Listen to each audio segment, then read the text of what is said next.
I'm Garrett, 37, a software engineer who finally bought my dream house in Seattle after years of grinding. Growing up, my sister Miranda was my best friend, my rock through our parents' divorce.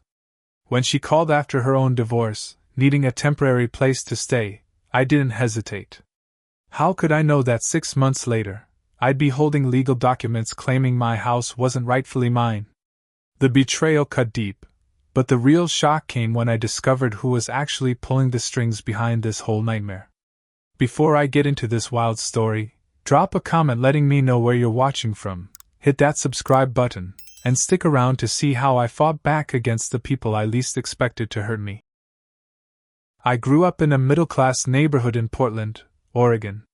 Life was pretty normal until I turned 15, when my parents sat my sister Miranda and me down at our worn kitchen table and announced they were divorcing. That moment changed everything. Dad moved out the following week, and Mom threw herself into working extra shifts at the hospital to keep us afloat. Miranda was 13 then, and the divorce hit her particularly hard. Being the older brother, I naturally fell into the role of her protector. We'd stay up late talking about our feelings, our fears, and our dreams for the future. I promised her that when we grew up, we'd both have beautiful homes where we'd feel safe and secure, something we both craved during those turbulent teenage years. After high school, I earned a scholarship to study computer science at the University of Washington. Those 4 years were intense. I worked part-time at the campus IT department, while maintaining my GPA to keep my scholarship. After graduation, I landed an entry-level position at a tech startup in Seattle. The hours were brutal, but the experience was invaluable. For 8 years, I lived in a tiny studio apartment, saving every penny I could. I brown-bagged my lunch, limited myself to 1 coffee shop visit per week, and tracked every dollar on a spreadsheet. My friends thought I was extreme, but I had my eyes on the prize, financial independence, and my dream home. 3 years ago, all that sacrifice paid off. I found a stunning 4-bedroom Craftsman with a view of Puget Sound.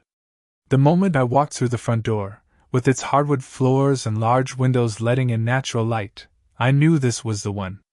The backyard wasn't huge, but it had enough space for a small garden and a patio where I could enjoy my morning coffee.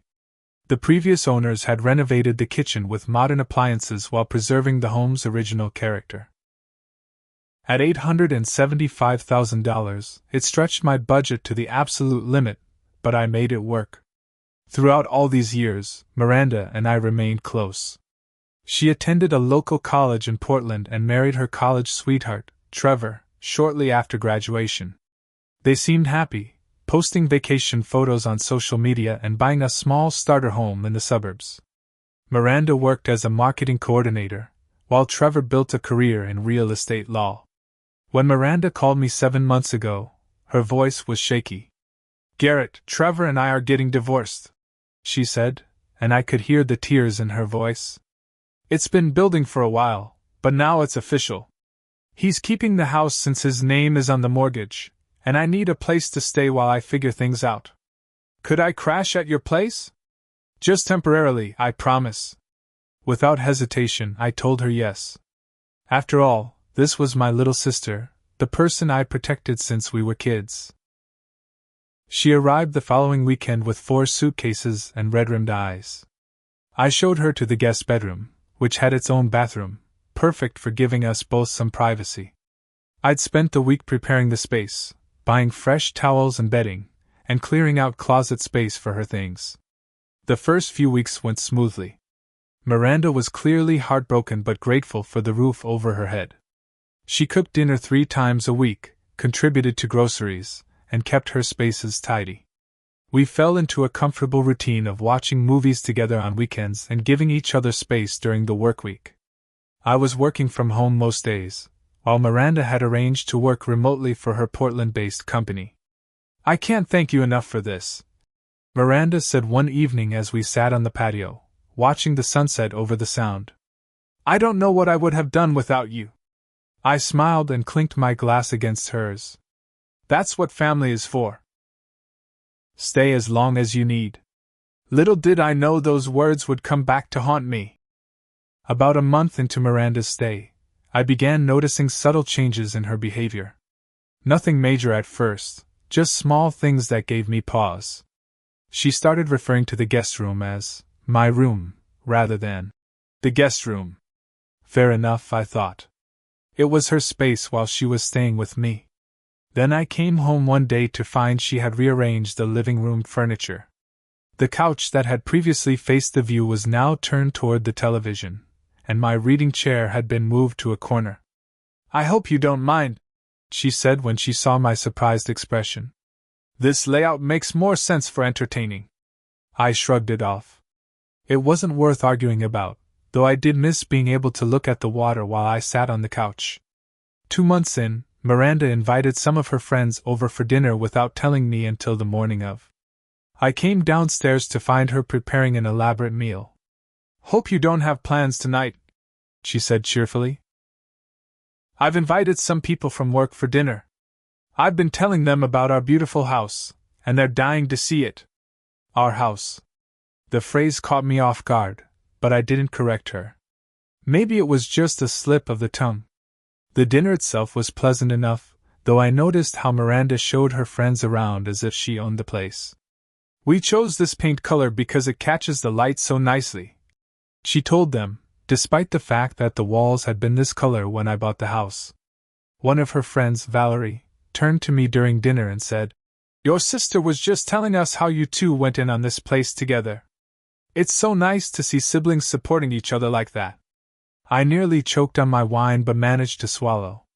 Miranda quickly changed the subject before I could correct Valerie's misconception. Later that night, when her friends had left, I confronted her. "Miranda, why does Valerie think we bought this house together?" My sister waved her hand dismissively. "Oh, she just misunderstood. I said I was staying with you temporarily, but you know how people hear what they want to hear." I nodded, but something didn't sit right. Still, I wanted to give my sister the benefit of the doubt. 3 months into her stay, larger issues began to surface. I came home from a grocery run to find a delivery truck outside. 2 men were carrying a large sectional sofa toward my front door. "What's going on?" I asked Miranda, who was supervising the delivery. "Oh, I ordered a new couch," she said casually. "The old one was so uncomfortable, and this one was on sale." I stared at her in disbelief. "But I like my couch. And where is it now? I had the donation truck pick it up this morning." "Don't worry, it went to a good cause." I felt a surge of anger but took a deep breath. "Miranda, you can't just replace my furniture without asking me. This is my house." Her expression hardened slightly. "I thought you'd appreciate the upgrade. I'm trying to make this place nicer for both of us." Both of us. There it was again, that subtle implication that the house belonged to both of us. The following week, I received the monthly utility bills and noticed they were higher than usual.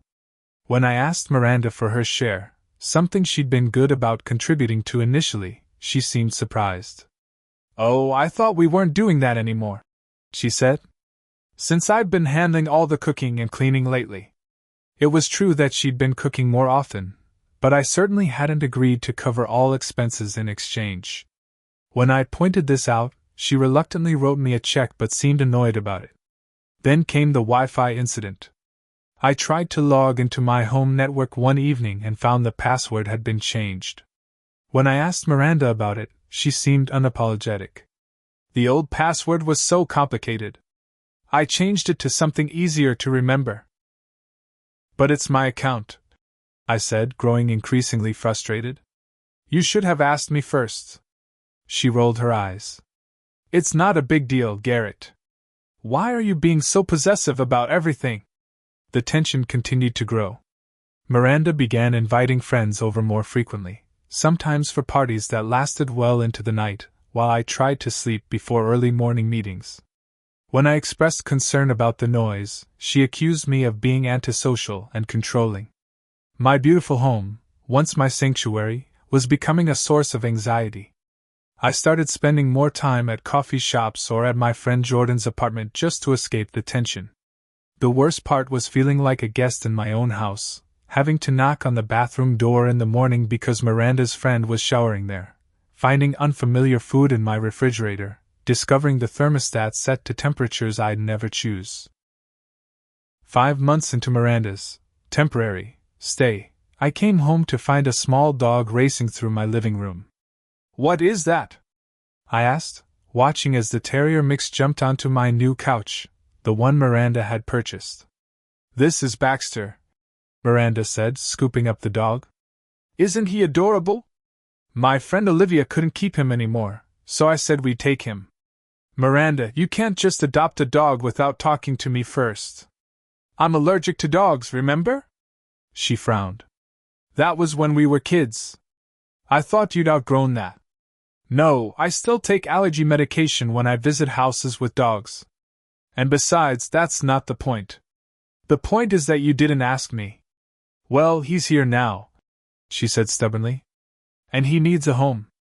That night, I lay awake sneezing, wondering how my relationship with my sister had deteriorated so dramatically in just a few months. The sweet, grateful sister who had arrived on my doorstep with 4 suitcases seemed to have been replaced by someone entitled and inconsiderate. I tried to remember our conversation about how long she would stay, but we'd never set a firm end date. Temporarily was becoming increasingly permanent. 6 months into Miranda's stay, the situation had evolved from uncomfortable to alarming. One afternoon, while sorting through the mail, I found an envelope addressed to Miranda Wilson, homeowner, at my address. I stared at it, unable to process what I was seeing. Homeowner? Miranda was many things in my house, guest, tenant at best, but certainly not the homeowner. When I confronted her with the envelope, she snatched it from my hands. "It's just a marketing thing," she said dismissively. "Companies always get these details wrong." But something in her expression made me suspicious.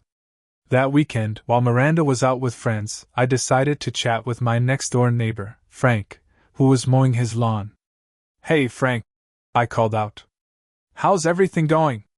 We made small talk for a few minutes before Frank said, "By the way, your sister mentioned you're thinking of putting in a pool next summer. That would be great for property values in the neighborhood." I froze. "Miranda told you we're putting in a pool?" "Yeah, she was talking about how you two are fixing up the place together since you co-own it. Said something about making improvements before refinancing." My stomach dropped. This wasn't a misunderstanding or a slip of the tongue. Miranda was actively telling people she co-owned my house. When she returned that evening, I was waiting in the living room, the lights dimmed except for my reading lamp. "We need to talk," I said as she walked through the door. She set down her purse. "Sounds serious. Frank tells me you've been saying you co-own this house. And that we're putting in a pool." Miranda's expression flickered between surprise and defiance before settling into something calculated. "Well, I basically do live here now. Living here and owning the place are very different things, Miranda.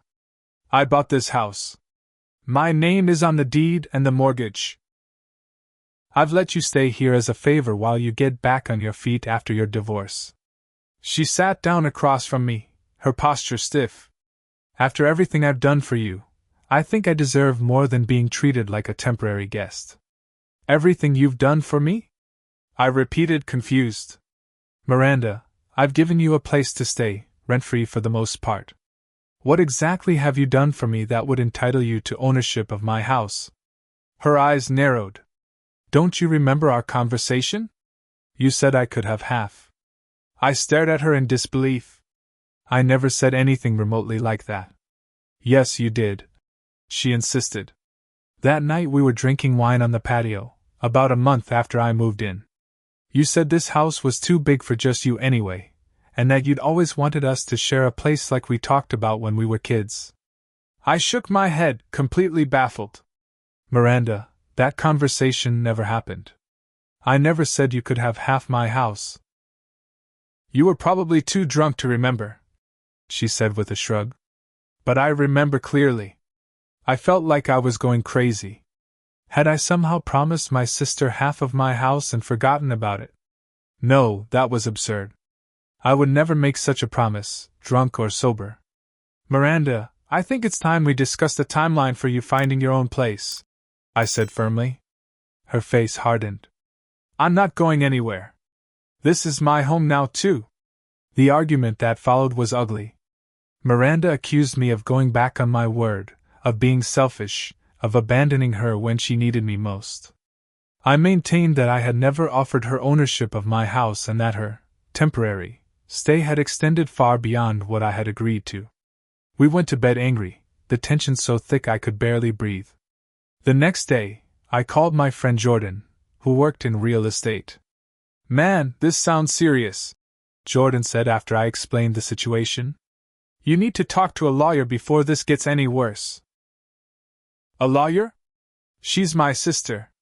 A sister who's trying to claim ownership of your house, Jordan pointed out. Trust me, family disputes over property can get nasty fast. You need legal advice. I reluctantly agreed to meet with a lawyer friend of Jordan's the following week. In the meantime, I had a 3-day business trip to San Francisco that couldn't be postponed. When I returned from my trip, exhausted and dreading the ongoing tension with Miranda, I discovered something that sent ice through my veins. My key no longer worked in the front door lock. I tried again, jiggling the key, thinking it might be stuck. Nothing. I walked around to the back door, same issue. The locks had been changed. I rang the doorbell, and after a long moment, Miranda answered, looking surprised to see me. Oh, you're back already, she said. Why doesn't my key work? I demanded. She had the decency to look slightly embarrassed. I thought we should upgrade to better security locks. The old ones were pretty basic. And you didn't think to give me the new keys before I left for my trip? I was going to text you about it, but I got busy. Come in, I have a set for you on the counter. I pushed past her into my own house, seething. This wasn't just inconsiderate, it felt calculated and controlling. While I was gone, she had effectively locked me out of my own home, forcing me to request entry like a visitor. The new keys were sitting on the kitchen counter next to a stack of mail. As I picked them up, I noticed something else. A brochure for a home equity loan with Miranda's name scrawled across the top. What's this? I asked, holding up the brochure. She snatched it from my hand. Just exploring some options. The kitchen could use updating. I took a deep breath, trying to control my anger. Miranda, this has gone too far. You changed my locks. You're looking into taking out loans against my house. You're telling the neighbors you co-own the place. I need you to start looking for somewhere else to live, immediately. Her expression darkened. I don't think you understand the situation, Garrett. I'm not going anywhere. In fact, I've already spoken with a lawyer about formalizing my ownership stake. My blood ran cold. What ownership stake? There is no ownership stake. She smiled, but it didn't reach her eyes. We'll see about that. A week after returning from my trip to find the locks changed, I received an envelope in the mail that made my blood run cold. Inside was a formal legal letter claiming that I had obtained my house through fraudulent means, and that I had used Miranda's credit and identity to secure the mortgage. I read the letter 3 times, my hands shaking with disbelief and rage. The allegations were completely false. I had purchased my house with my own savings and credit, meticulously documented through years of bank statements. Miranda's name appeared nowhere on any of the paperwork. That same day, I called Rebecca Winters, the lawyer Jordan had recommended. She agreed to see me immediately, sensing the urgency in my voice. Rebecca's office was in a converted Victorian in downtown Seattle. She was a sharp-looking woman in her 50s with shrewd eyes that missed nothing. This is quite the situation, she said after reviewing the letter. These are serious allegations, but they're also completely disprovable if you have your mortgage documentation. I nodded, pulling a folder from my bag. I brought everything. The mortgage agreement, closing documents, bank statements showing the down payment came from my account. Rebecca examined the paperwork and nodded. This all looks in order. Now, tell me about the relationship with your sister before this happened. Any financial entanglements? Verbal agreements about the property? None, I said firmly. I bought this house 3 years ago, long before Miranda moved in. She came to stay with me after her divorce, supposedly temporarily. I never promised her ownership of any kind. Rebecca made notes. And yet someone has filed paperwork attempting to transfer partial ownership of your property. Let me look into this further. As I left Rebecca's office, my phone buzzed with a text from my neighbor Frank. Just met with the real estate agent your sister brought by. House looks great, should sell fast in this market. I nearly dropped my phone. Miranda was showing my house to real estate agents? Without my knowledge or consent? I drove home in a fog of disbelief, trying to understand how things had spiraled so far out of control. When I arrived, Miranda was in the kitchen chopping vegetables as if nothing was wrong. Why was a real estate agent at our house today? I demanded, not bothering with pleasantries. Miranda barely looked up. I'm just exploring options. This place is too big for the two of us anyway. There is no two of us. I exploded. This is MY house. I bought it with MY money. You are a guest who has completely overstepped. She set down the knife and faced me, her composure unnerving. That's not what Mom and Hank think. I stared at her, caught off guard by the mention of our mother and stepfather. What do they have to do with this? They're the ones who helped me understand my rights, Miranda said calmly. They pointed out that you've always had advantages I didn't. You got the bigger college scholarship. You landed the better job. You bought this beautiful house while I ended up divorced and homeless. It's time for things to be fair between us. The mention of our parents threw me completely. Our mother, Diana, had remarried when Miranda and I were in college. Her new husband, Hank, was a real estate developer with a flashy personality and big promises. I'd always been wary of him, sensing something untrustworthy beneath the charm, but Mom seemed happy. You're telling me Mom and Hank are behind this? I asked, struggling to process this new information. They helped me see things clearly, Miranda replied. Hank says legally I have a strong case for partial ownership based on verbal agreements and my contributions to the household. I felt physically ill. This wasn't just my sister attempting to claim my house. This was a coordinated effort involving my own mother and stepfather. There were no verbal agreements, I said through gritted teeth. And what contributions? You've barely paid for anything since you moved in. Miranda shrugged. It's your word against mine. And Hank knows people in real estate law. The devastating realization hit me then. This had been the plan all along. Miranda's temporary stay was never meant to be temporary. From the moment she arrived with those 4 suitcases, she, and apparently our mother and stepfather, had intended for her to establish herself in my home, and then claim ownership. I've hired a lawyer, I told her, my voice steady despite the turmoil inside me. And I have all the documentation proving I am the sole owner of this house. Whatever scheme you, Mom, and Hank have cooked up isn't going to work. For the first time, I saw a flicker of uncertainty cross Miranda's face. But it quickly disappeared, replaced with the same confident smile. We'll see about that, brother. We'll see. With Rebecca's guidance, I hired Carl Jennings, a private investigator with experience in real estate fraud cases. We need to understand what we're dealing with here, Rebecca explained. The allegations in that letter didn't come out of nowhere, and your sister isn't acting alone. Carl was a former police detective with a methodical approach. He started by examining the falsified documents that had been filed with the county recorder's office, paperwork that purported to show Miranda as a co-purchaser of my home 3 years ago. These signatures are decent forgeries, Carl said, comparing the fake documents to my actual mortgage paperwork. But they wouldn't stand up to expert scrutiny. Whoever did this wasn't a professional. Over the next 2 weeks, Carl pieced together a disturbing picture. He discovered that Miranda had been meeting with Hank at least twice a week at a coffee shop near his office, long before she ever moved in with me. Cell phone records showed dozens of calls between them in the months leading up to her announcement about the divorce. Your stepfather's business isn't doing well, Carl told me during one of our update meetings. I found 3 lawsuits from investors claiming he misappropriated funds from a development project that never broke ground. He's facing potential bankruptcy. So they're after my house because they need money? I asked, still struggling to believe my own family would target me this way.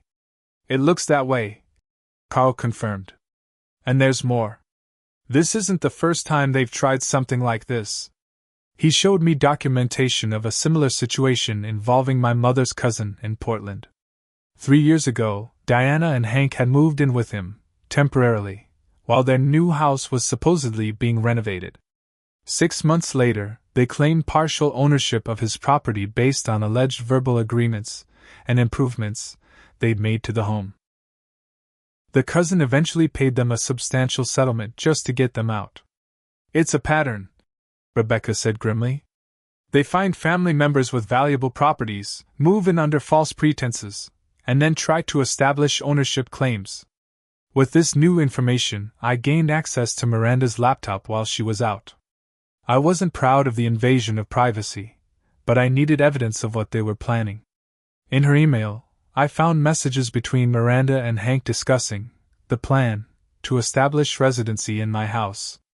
One email from Hank, dated just a week after Miranda moved in, read, "Remember, start small with changes to the house. Make it seem like you're just helping out. We need to establish a pattern of you acting as an owner, not a guest." The most shocking discovery came when Carl found evidence that Miranda was still in regular contact with her ex-husband, Trevor. Far from being heartbroken over their divorce, she had met him for dinner multiple times since moving into my house. Trevor Williams specializes in real estate law, Carl explained, showing me Trevor's professional profile. Specifically, property disputes and title transfers. The pieces suddenly clicked into place. The divorce might have been real. Financial records showed they had indeed sold their house and divided assets. But the reconciliation was already in the works, contingent on Miranda bringing new assets to the relationship. They needed a bigger property, I realized aloud. And I was the target. Carl nodded. Based on what I've found, Hank is facing financial ruin, your mother is worried about maintaining her lifestyle, and Miranda and Trevor want to get back together but need a financial boost. Your house is worth what now? Close to $1 million? At least, I confirmed. The market has gone up since I bought it. So there's your motive, Carl said. $1 million property they could either live in or sell to solve their problems. The depth of the betrayal was staggering. My own mother, who I'd supported emotionally and financially after her divorce from my father. My sister, who I'd protected and cared for since childhood. Even her ex-husband, who I'd welcomed into family gatherings for years. All of them conspiring to take my home. What do we do with this information? I asked Rebecca. We build our case, she said firmly.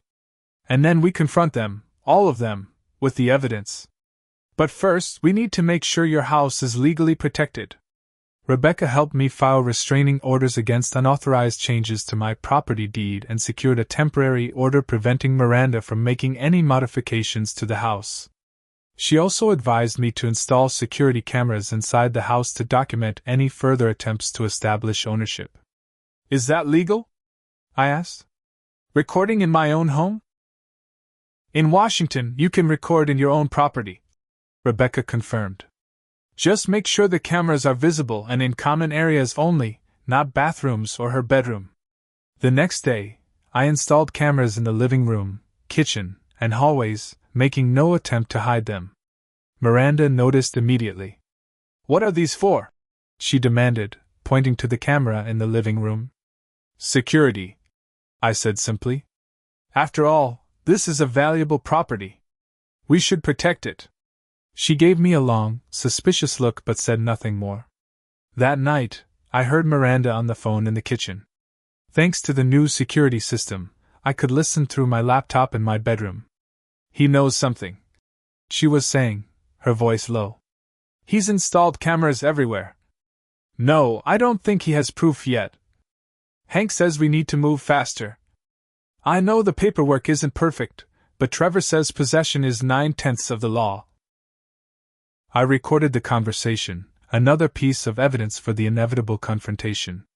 The sister I had grown up with, the one I had protected and loved, was now a stranger to me, a con artist working with my own mother to steal my home. The next morning, I called my mother for the first time since learning of her involvement. "Garrett, sweetheart," she answered cheerfully. "How are you? How's Miranda settling in?" The casual deception in her voice made my stomach turn. "I think you know exactly how she's settling in, Mom. Or should we talk about the falsified property documents you and Hank helped her file?" A long silence followed. Then, in a completely different tone, my mother said, "I don't know what Miranda has told you, but you've always been selfish, Garrett. That house is far too big for just one person, and your sister needs a fresh start. So you decided to steal from me?" I asked, still struggling to believe this was really happening. "It's not stealing when it's family," she replied, as if it were the most reasonable thing in the world. "Family shares. You've done very well for yourself, while the rest of us have struggled. It's time you gave back." I hung up, shaking with anger and hurt. The final piece of the puzzle was in place. This wasn't just about money or property, this was about perceived entitlement. In their minds, my success made me a target, and my house was something they deserved to take. After weeks of gathering evidence with Carl and preparing legal countermeasures with Rebecca, I was ready for the confrontation. Rebecca had advised me to get Miranda to admit to the scheme on record, which would strengthen our legal position. I texted Miranda, "We need to talk about the house situation. I'm willing to discuss a compromise." It was a trap, of course, but Miranda took the bait eagerly. That evening, with my phone recording in my pocket and the security cameras running, I sat down with Miranda in the living room. "I've been thinking about what you said," I began carefully. "About you having a right to part of the house." Miranda leaned forward, clearly pleased by what she perceived as my capitulation. "I'm glad you're being reasonable. I just want to understand how this plan came about," I said. "Was it your idea originally, or—" Miranda relaxed, sensing no threat in the question. "It was actually Hank's idea. After Trevor and I split, I was complaining to Mom and Hank about having nowhere to go. Hank mentioned that you had this big house all to yourself, and wouldn't it be nice if we could find a way for me to share in that?" "Share?" I repeated. "You mean take half of it?" She shrugged. "You have so much, Garrett. I have nothing after the divorce." "Speaking of the divorce," I said casually, "how's Trevor doing these days?" A flicker of alarm crossed her face before she composed herself. "I wouldn't know. We don't talk." "That's interesting," I said, "because Carl Jennings, he's a private investigator, by the way, has photos of you and Trevor having dinner at Luciano's last week. And the week before that. And about a dozen times since you moved in here." The color drained from Miranda's face. "You've been spying on me?" "No, I've been investigating a conspiracy to defraud me of my home," I corrected her. "So what's the deal with Trevor?" The divorce seemed pretty convenient timing-wise. Miranda's defiance crumbled slightly. The divorce was real. We had problems, financial ones, mostly. But we've been talking about reconciling. Contingent on you bringing some assets to the table, I suggested. Like, say, $500,000 house? She didn't deny it. "You don't understand what it's been like for me, watching you succeed while my life fell apart. This was my chance to finally have something good. By stealing from your brother," I pointed out. "It's not stealing," she insisted, echoing our mother's words. "It's family helping family." I leaned back, letting the statement hang in the air. "I'd like to know more about how Hank helped you with this plan." Perhaps thinking I was coming around, Miranda became more forthcoming. "He knows people in real estate. He helped draft the documents showing I was part of the original purchase. Trevor provided advice on establishing tenancy rights. And Mom?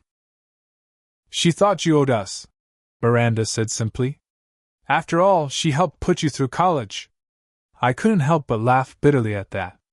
"Mom did not put me through college," I had scholarships and worked part-time jobs. In fact, I've been helping her financially for years. Miranda looked genuinely surprised by this. That's not what she told me. I stood up. I think it's time we cleared the air with everyone present, don't you? I've invited Mom, Hank, and Trevor over for dinner tomorrow night. I hope you'll join us.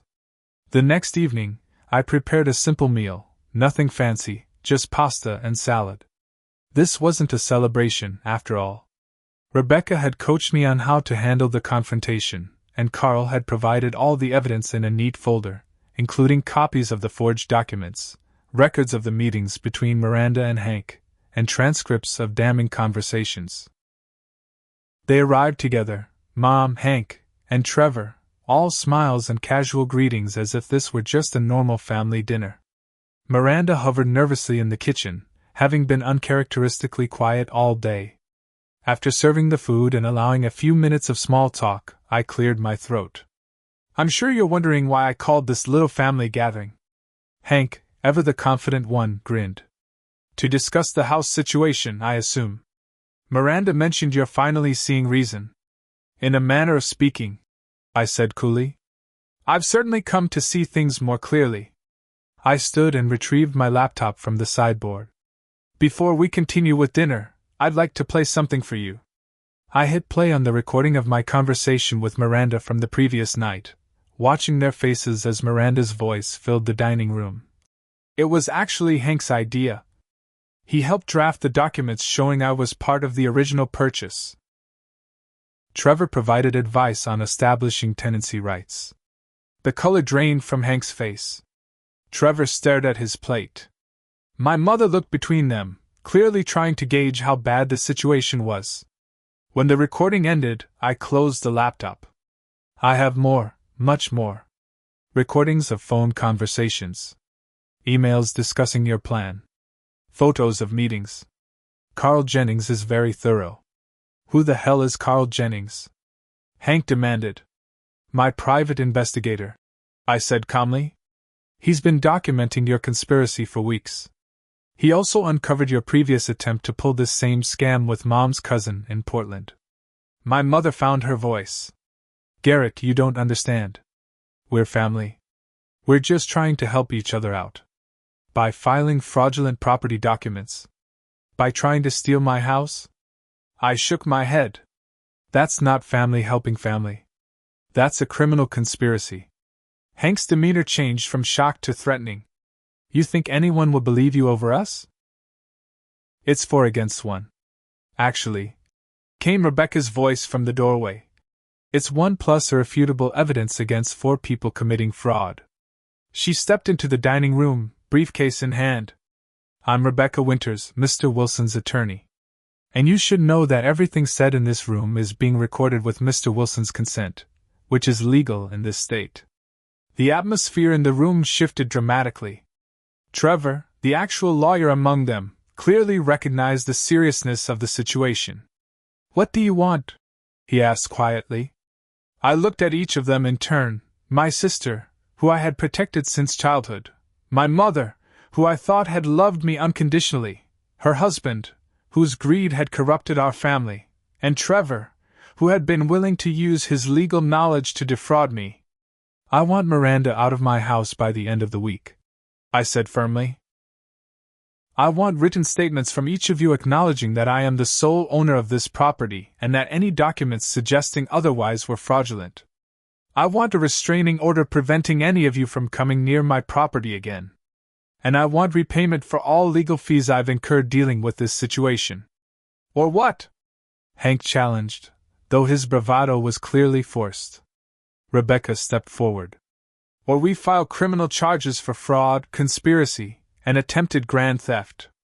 Mr. Wilson has enough evidence to pursue this case successfully, and I assure you, the penalties would be severe. My mother burst into tears.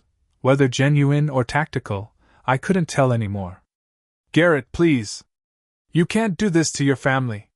You did this, I corrected her. You chose to target me, to lie to me, to try to steal what I worked hard to build. Those were your choices. Miranda spoke for the first time since the recording had played. We just needed help.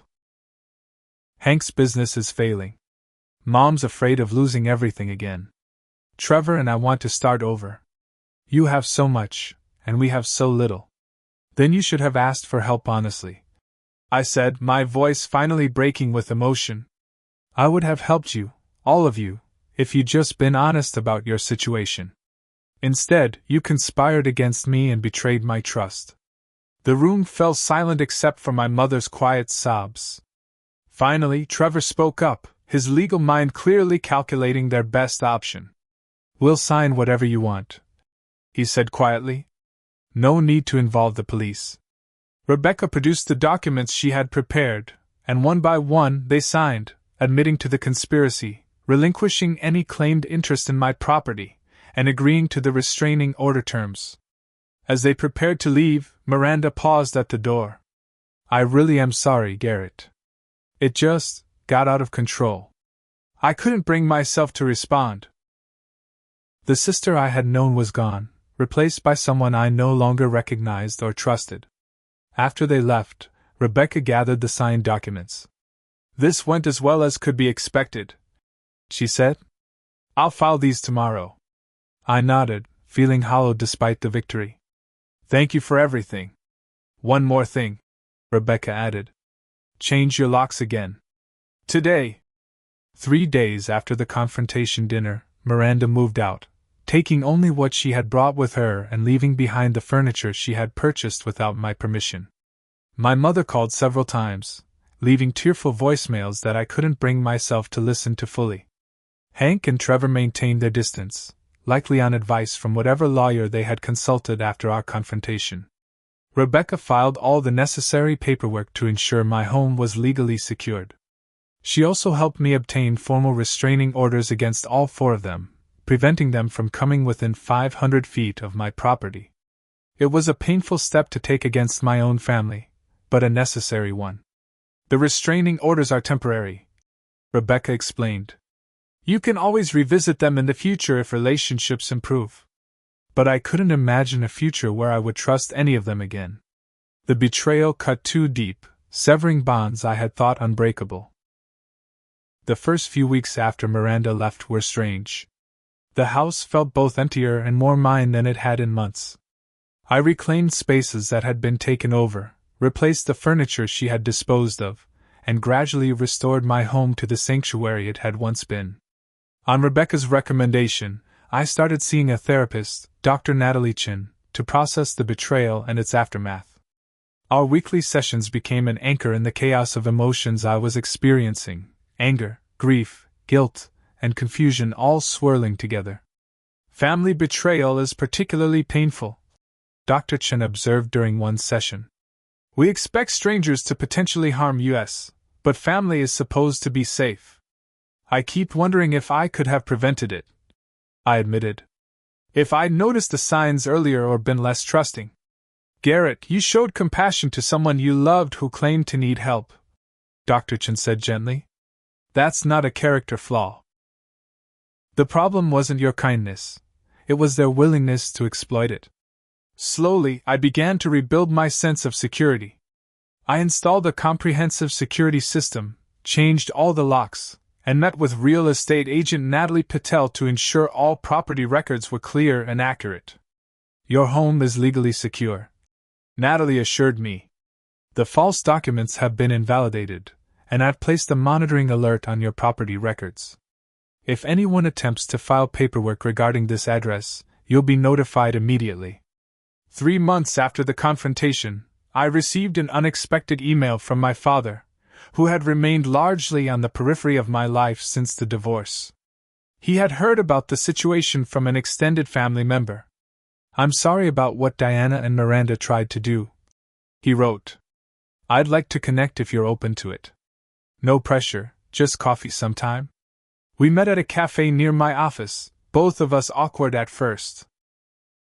He had aged significantly since I'd seen him last, his hair now fully gray and lines etched deeply around his eyes.